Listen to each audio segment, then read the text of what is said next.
79వ స్వాతంత్ర వేడుకలు జరుపుకుంటున్న శుభ సందర్భంగా భారతీయులకు, ప్రపంచంలోని తెలుగు వారికి, రాష్ట్ర ప్రజలకు శుభాకాంక్షలు.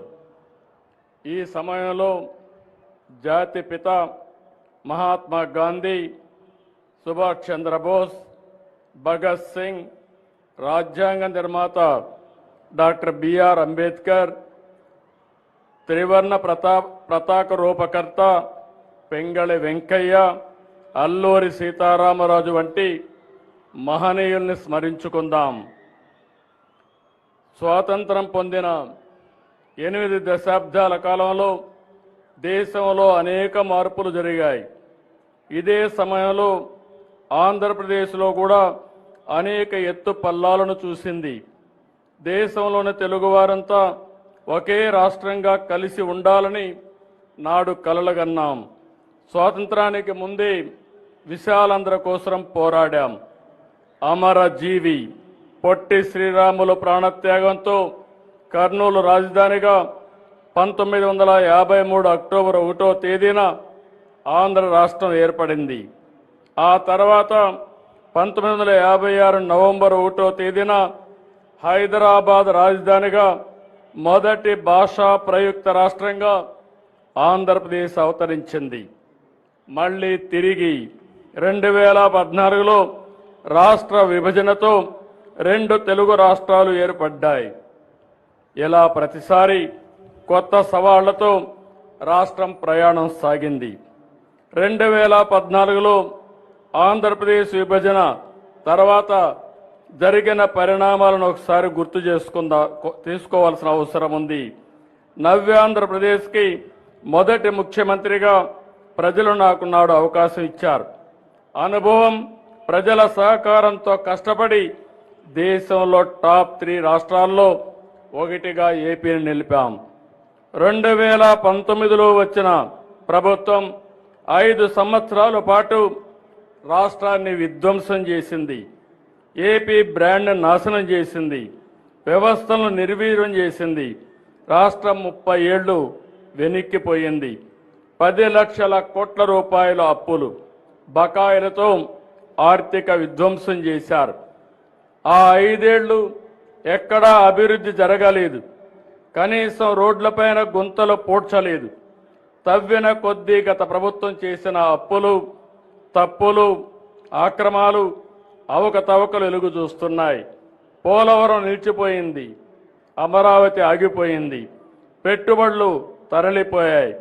2024 ఎన్నికల్లో ప్రజలు గెలవాలి, రాష్ట్రం నిలవాలి అనే ఎన్డీఏ నినాదాన్ని ప్రజలు నమ్మి చారిత్రాత్మకమైన తీర్పునిచ్చారు. నిశ్శబ్ద విప్లవాన్ని సృష్టించారు.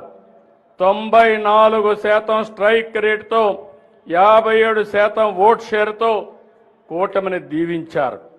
రాష్ట్రాన్ని నిర్మించాలనే ఏకైక లక్ష్యంతో పాలన ప్రారంభించాం.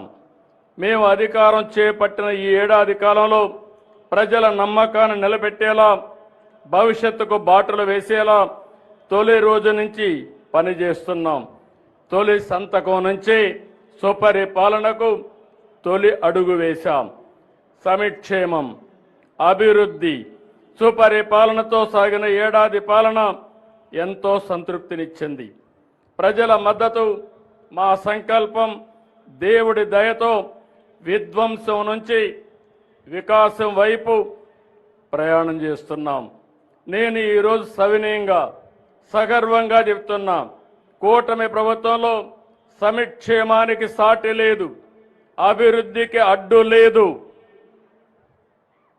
సుపరిపాలనకు పోటీ లేదు. ఇది రికార్డ్, ఇదే ఆల్ టైమ్ రికార్డ్ అని మరొక్కసారి విజ్ఞప్తి చేస్తున్నాను. కూటమి ప్రభుత్వం పేదల ప్రభుత్వం.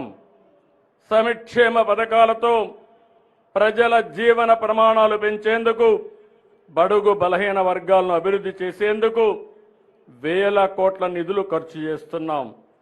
దేశంలో మరే రాష్ట్రంలో అమలు కాని స్థాయిలో రెట్టింపు సంక్షేమం, ప్రజలకు అందుతోంది. ప్రధాన ఎన్నికల హామీలుగా ఉన్న సూపర్ 6ని సూపర్ హిట్ చేశాం. ప్రతి వర్గానికి, ప్రతి ప్రాంతానికి, ప్రతి కుటుంబానికి, ప్రతి పౌరునికి సాయంగా నిలబడుతూ సంక్షేమ పాలనకి కొత్త నిర్వచనం ఇచ్చాం. ప్రభుత్వం ఏర్పడిన తొలి రోజునే 5 సంతకాలతో ప్రధాన హామీల అమలుకు శ్రీకారం చుట్టాం. పేదల సేవలో కార్యక్రమంలో 64 లక్షల మందికి ఎన్టీఆర్ భరోసా పింఛన్లు ఇంటి వద్దే పంపిణీ చేస్తూ సంక్షేమ రాజ్యానికి కొత్త అర్థాన్నిచ్చాం. దేశంలోనే అతిపెద్ద సంక్షేమ పండుగ ఏపీలో ప్రతి నెల 1వ తేదీన జరుగుతుందని స్వాతంత్ర దినోత్సవ వేదిక నుంచి సగర్వంగా చెప్పగలుగుతున్నాను. దేశంలో మరే రాష్ట్రంలోనూ ఈ స్థాయి పింఛన్లు పంపిణీ చేయడం లేదు. ఏడాదికి 33,000 కోట్ల రూపాయలు కేవలం పింఛన్ల మీదనే ఖర్చు చేస్తున్నాం. వృద్ధులకు 4,000, దివ్యాంగులకు 6,000, డయాలసిస్ సహా తీవ్రవాదులకు గురైన వారికి 10,000, పూర్తిగా మంచానికే పరిమితమైన వారికి 15,000 ఇస్తున్నాం. ఒక్క పింఛన్ ఇప్పటికే పంపిణీ చేసిన డబ్బులు చూస్తే 40,000 కోట్లకు పైగా ఖర్చు చేశాం. తల్లి తన బిడ్డ చదువుకోవాలని కలలుగనే పేదింటి తల్లులకు ఆర్థిక భరోసా ఇచ్చేందుకు తల్లికి వందనం పథకం తీసుకొచ్చాం. 10,000 కోట్లతో ఈ పథకాన్ని అమలు చేశాం. ఒక్కొక్క విద్యార్థికి 15,000 చొప్పున మొత్తం 67 లక్షల మంది తల్లుల ఖాతాలో జమ చేశాం. ఒక కుటుంబంలో ఎంతమంది ఉన్నా చదువుకునే పిల్లలందరికీ ఈ పథకాన్ని వర్తింపజేశాం. జనాభా నిర్వహణలో ఈ పథకం కీలక భూమిక పోషిస్తుంది.